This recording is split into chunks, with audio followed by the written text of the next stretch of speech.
Hi, this is Visit Pro 3 channel. In today's video, I will show you how to make TikTok video private.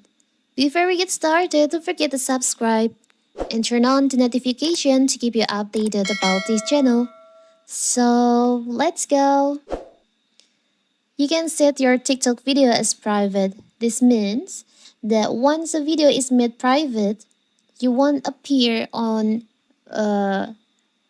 the For Your page, and the view and like counts won't be visible on your profile. So keep watching this video if you want to know how to do it to make your video private, even if you just upload the video.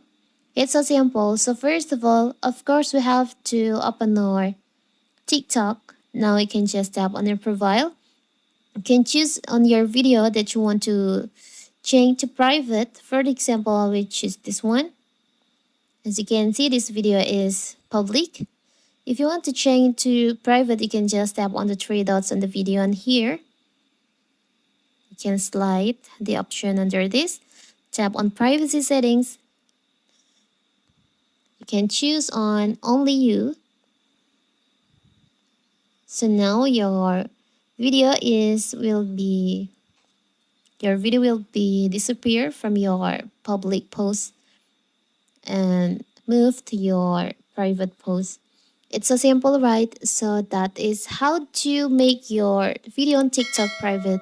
Don't forget to like and subscribe and turn on the notification to keep you updated about this channel. Thank you and see you.